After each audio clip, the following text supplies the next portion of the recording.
اعوذ باللہ من الشیطان الرجیم بسم اللہ الرحمن الرحیم الف لام میم ذالک الکتاب لا ریب فیہ ھدی للمتقین صدق اللہ مولانا العظیم رب اشرح لی صدری ویسر لی امری واحلل عقدۃ من لسانی یفقہوا قولی۔ جی آج سے انشاءاللہ ہم سورہ بقرہ کو شروع کر رہے ہیں۔ سورہ بقرہ یہ مدنی صورت ہے، اس کی کل آیات 286 ہیں۔ قرآن مجید کی یہ سب سے لمبی صورت ہے۔ مدینہ طیبہ میں اس کا نزول سب سے پہلے شروع ہوا۔ مختلف زمانوں میں مختلف آیات نازل ہوتی رہیں، اور اس کی ایک آیت 10 ہجری میں 10 ذی الحج کو منا کے مقام پر نازل ہوئی۔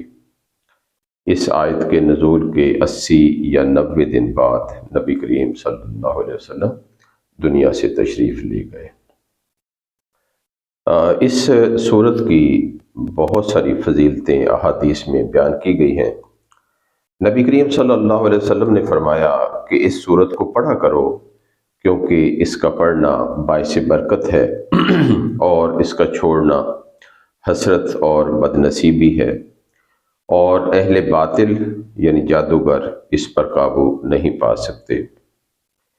ایک اور حدیث پاک میں نبی کریم صلی اللہ علیہ وسلم نے فرمایا کہ جس گھر میں سورت بقرہ پڑھی جائے وہاں سے شیطان بھاگ جاتا ہے۔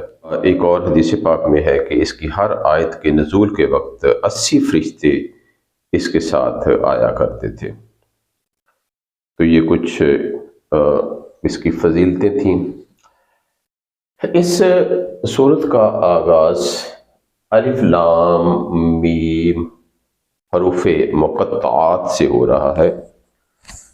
مقطعات یعنی وہ الفاظ جو جوڑ کر نہیں پڑھے جاتے بلکہ علیحدہ علیحدہ جدا جدا پڑھے جاتے ہیں، تو اس لیے ہم اس کو الف کو علیحدہ، لام کو علیحدہ اور میم کو علیحدہ پڑھتے ہیں۔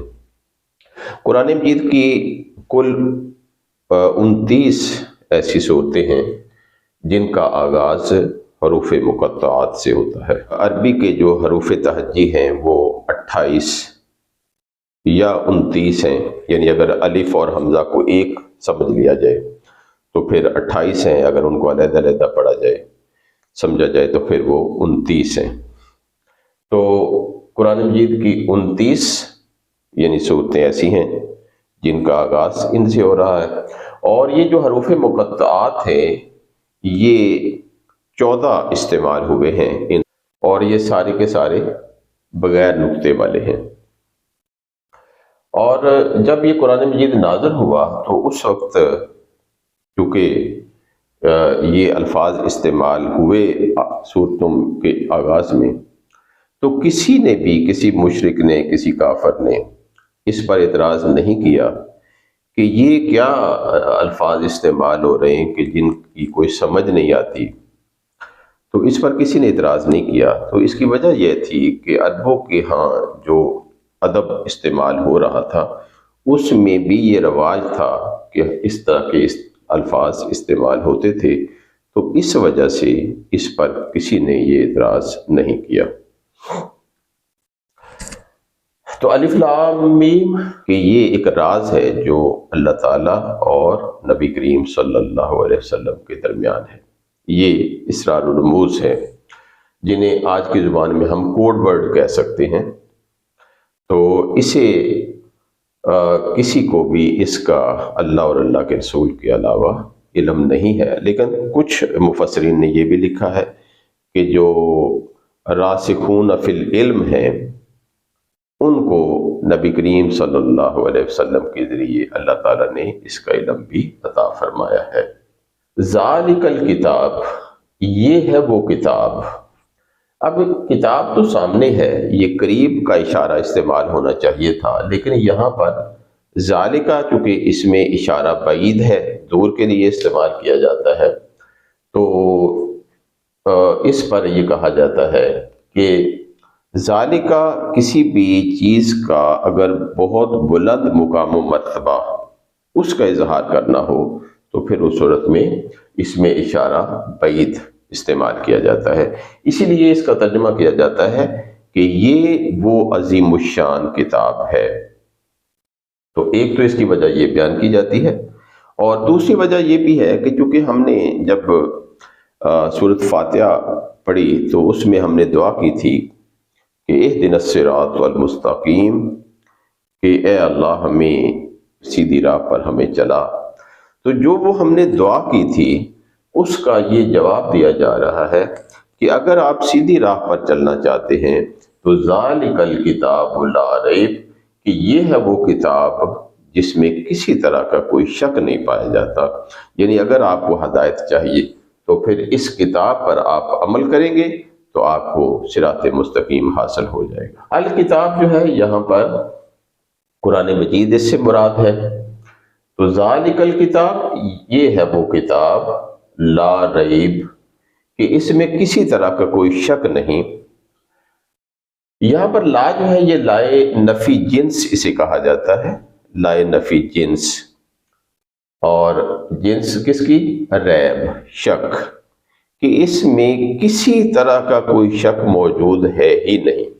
لائے نفی جنس جہاں پر استعمال ہوتا ہے اس کے بعد جو اسم ہوتا ہے اس پر تنوین نہیں ہوتی بلکہ زبر ہوتی ہے، تو یہاں پر زبر ہے تو اس سے پتہ چلتا ہے کہ یہ لائے نفی جنس کے طور پر استعمال کیا گیا ہے، یعنی اس کے منزل من اللہ ہونے میں، اس کے مضامین کے بارے میں، اس کے بھیجنے والے کے بارے میں، اس کو لانے والے کے بارے میں، جس پر یہ نازل ہوئی، کسی میں کسی طرح کا کوئی شک ہے ہی نہیں۔ جو مضامین اس کتاب میں بیان ہوئے ہیں ان میں کسی طرح کا کوئی ابہام نہیں پایا جاتا، کوئی شک نہیں پایا جاتا، تو یہ بالکل شک سے بالا تر ہے۔ فیہ ھدی للمتقین، تو اس میں متقین کے لیے ہدایت ہے۔ ہدن یہ مصدر ہے، ہدا یہدی سے، باب ضربہ سے، ہدایت ہے۔ فی ہی اس میں، فی حرف جار ہے، ہی اس کا مرجع جو ہے یہ کتاب ہے، کہ اس کتاب میں ہدایت ہے للمتقین، متقین کے لیے۔ یہاں پر یہ تین نقطے استعمال کیے گئے ہیں، یہاں پر بھی تین نقطے استعمال ہوئے ہیں، تو ان کو کہا جاتا ہے معانقہ۔ معانقہ کا مطلب ہوتا ہے گلے ملنا۔ تو جہاں پر یہ وقف کی علامت استعمال کی جائے، اس کا مطلب یہ ہوتا ہے کہ یا آپ چاہیں تو اس کو یہاں اس کے ساتھ ملا کے پڑھ لیں، یعنی ذالک الکتاب لا ریب فیہ، یا پھر آپ یہاں پر رک جائیں اور اس کو اس کے ساتھ ملا لیں۔ تو یہ دونوں طرح سے اس کی پڑھنے کی اجازت ہے، اور دونوں جگہ پر اس کے معنی جو ہے وہ بالکل واضح ہوتے ہیں۔ یعنی اگر ہم پڑھتے ہیں ذالک الکتاب لا ریب فیہ، تو اس کا مطلب ہے کہ یہ وہ کتاب ہے کہ اس میں کسی طرح کا کوئی شک نہیں ہے، اور یا پھر یہاں پر رک جائیں ذالک الکتاب لا ریب، یہ وہ کتاب نہیں شک اس میں، تو فیہ ھدی للمتقین، تو اس میں ہدایت ہے متقین کے لیے۔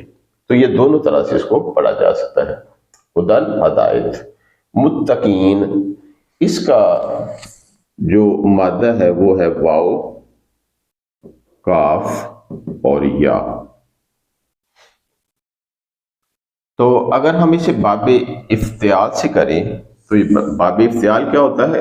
افتعال،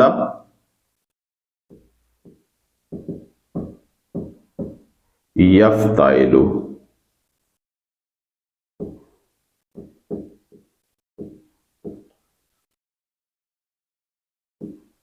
یفتعل۔ تو یفتعل اگر یہاں پر یہ سارے کے سارے، یہ فا کلمہ ہے، یہ عین کلمہ ہے، یہ لام کلمہ ہے۔ عربی میں جتنے بھی افعال استعمال ہوئے ہیں، جتنے بھی وربز استعمال ہوئے ہیں، ان میں سے 99% جو ہے وہ تین حروف پر مشتمل ہوتے ہیں، جیسے یہ تین حروف ہیں۔ تو لہذا اسی سے مناسبت رکھتے ہوئے یہ ابواب بنائے گئے ہیں۔ اب دیکھیں یہ فا کلمہ، اس کو یہاں پر اگر رکھیں ہم تو یہ اس طرح بن جائے گی اس کی شکل. تا جو ہے یہ اس باب کا ہو گیا، عین کلمہ جو ہے یہ کاف ہے، اور آگے جو ہے یہ بن گیا